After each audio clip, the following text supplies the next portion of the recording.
Hello again, everybody. This is Mr. Everything, and I'm coming back at you with another Wargaming in miniature. Now, this one here is more of an update video to basically just show you my progress and how far along I've gotten, which I think is pretty far. I think I've gotten pretty far. Now, you need to, if you want, you can evaluate that on your own. I think the last video you saw was me painting and decaling the Tomahawk. Well, I am beyond that. Okay, so let's just pull out my Destroids. I actually knocked these out in like 2 days. So I'm feeling very motivated to continue on and paint the rest of my figs. Now, I'll show you some photos of these. I'll pan them across here, but basically I've got my 2 Tomahawks finished, right? You saw them, but I actually did a little touch up and clean up on them between the last video and this video. Let's zoom in so you can kind of see a little bit better. So these are my 2 Tomahawks, complete with decals and everything, right?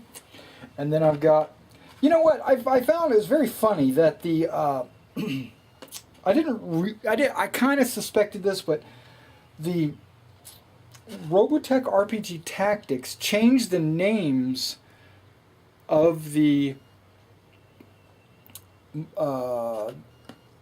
Destroids, and they didn't kind of stay with the naming convention that they used in the Robotech role-playing game. I'm not really sure, because these were called Excaliburs in the These were called Excaliburs in the Robotech role-playing game, with Tomahawk as kind of like an alternative name. And these were called...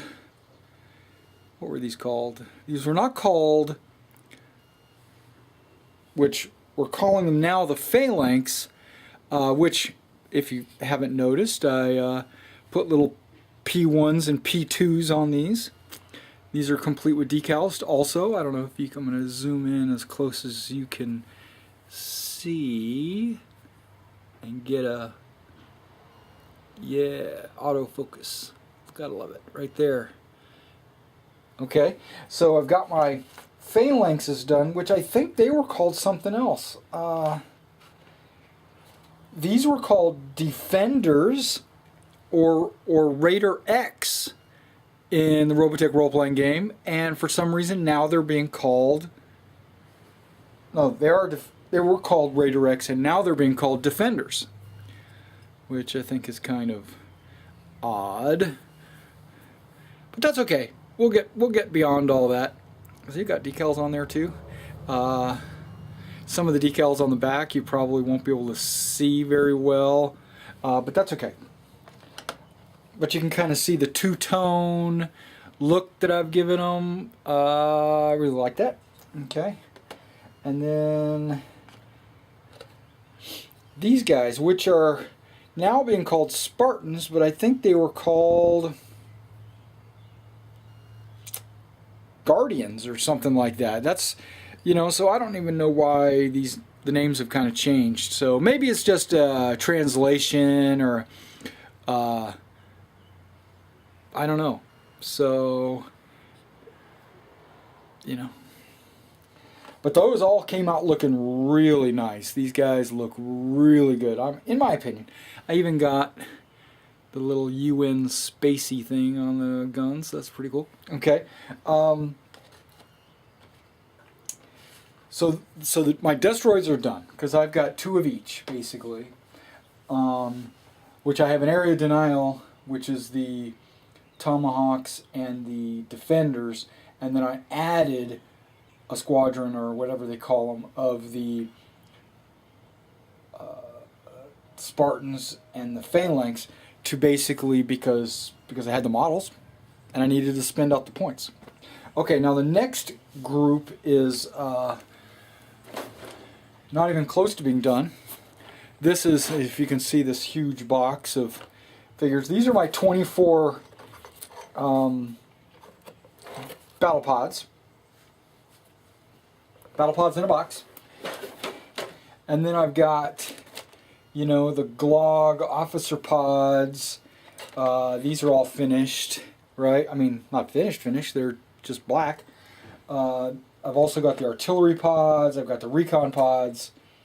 The only thing I really need to do is finish one more artillery pod and one more, I guess that's a heavy cannon support pod or whatever. I don't even know, the Tesla pod or whatever it's called. I made one of each when I need two of each. So I need to build one more of each of those. Which, luckily, I've got 2 bases left. Okay, so we'll go ahead and make those 2. Now, my Wargaming. I'm going to pan this down. Okay. So, these are the beginnings of my Wargaming, right? I've got them all assembled. I've got my S model right here that I'm going to use for Roy Fokker, and then I've got a J, which is like these guys on the end. I got the J's, which are the leaders of each of the squadrons, and then I've got the A, which I left one of them as A's, and then I took 2 of the A's and converted them to R's. Okay, so these guys are R's, A, and J. And like you have to have 3 models per Wargaming because of the way it can transform, you know, to the fighter. So actually this is only 4 models and this is only 4 models, technically, because they have multiple configurations. Well, I've finished all their bases. Okay, so I've finished all their bases, and I've even created some labels. I even color coded them. Like that's VT8, and it's an R model. So this one's VT8, this one's VT8. You know, and that's an R and that's an R. I did make a mistake when I was doing these originally. I made too many J's. A couple of these are Guardians are actually J heads, but they're still going to be labeled as R's on the back. Like that's actually an R head. But yeah, there's like 2 of them that are not R heads. I guess I could pop the head off and then reattach an R head, but I don't want to go ahead and do that. Okay, so I've got my gray and white basing. It's already done. So every one of my UEDF or RDF figs are based. Now what I need to do is actually paint the Wargaming, and I took some time last night to determine like what color schemes I'm going to use on each one of these, and like the A's are going to be like there's going to be some brown ones, and then the J's are going to be like the dark brown ones, and then I'm going to have like one of them is going to be painted up like Rick, you know, and then there's the other ones are going to be painted, you know, various colors. So so I started off by dry brushing them white, very lightly. I mean, you can kind of, like, especially like this one as an example, you can see that the black is still shining through on that sucker. That was just a very very rapid frosting. So it's like a very white frosting with a dry brush. And I'm going to do that on the rest of these, because I've noticed that in the rule book, the colors that I'm planning on using, why don't I just show you?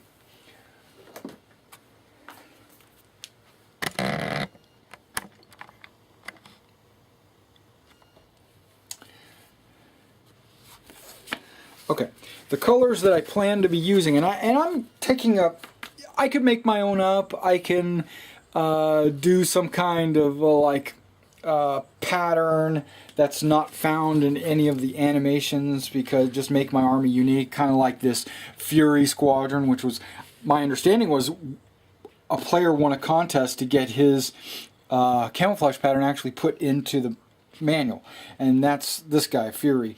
But now, what I'm going to do is I'm going to stick with a little bit more traditional. Let's get away from the D model. There we go. Okay, so this is Rick's Warotech right here. That's his color scheme, and that is really just a basic white plain, i.e. white frostings, with red striping, and I kind of like that. I like that clean look. That clean look really stands out to me. So I'm gonna paint Rick. He's gonna have his own plane in the my little group. And basically everyone's going to have, as you can kind of see, everyone's going to have the base white. I mean, that's pretty much how it works. And then the second group is going to be your traditional brownies, with the standard officer being a slightly lighter tan, like Ben or whatever. And then the R's come like, Rick's R's are going to be this dark red, and the second group's going to be like this brown, dark brown. So the R's are going to be like a darker paint job. I know I hate to mix up paint jobs in the same quadrant. It just doesn't feel right to me, but I'm going to do it.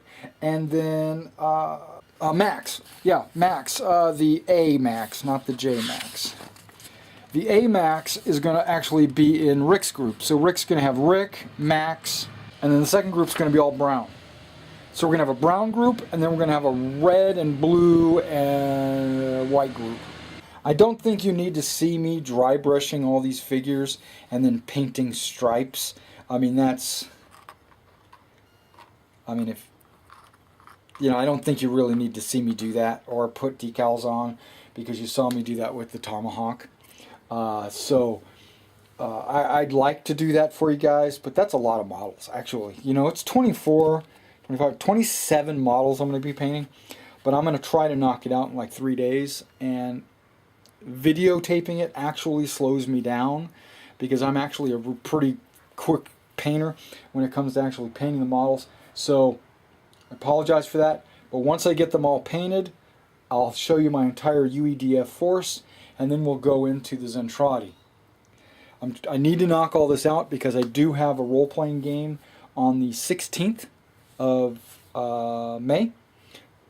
So I need to kind of get all this knocked out before then. Alright, thanks for coming out and checking out this Wargaming in miniature, just kind of like a status update of where I'm at.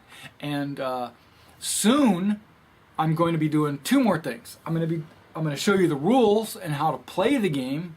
That's going to be soon, very soon, because once I get these Warotechs painted, that's what I'm doing. I'm going to show you how to play the game. It's basically going to be UEDF versus UEDF. Might be a training exercise or something. There's not going to be any Zentradis, okay? Just for that battle, just to kind of show off the rules. And then immediately after that, I still am working on terrain. Got to update that, and I've got this really cool idea to use 1/300 scale, or maybe it's Z scale railroading civilians. I've got some bases out in the garage. I'm going to get some bases, round bases approximately the same size, put a bunch of civilians on them, and then I'm going to use that, because I'm planning on using this as a role-playing game. I know this is kind of not a subject of this video, but it's pretty cool.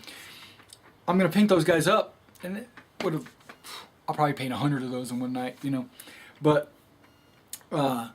they're not going to be objectives, but they're going to be like victory points that I'm planning on during the role-playing game.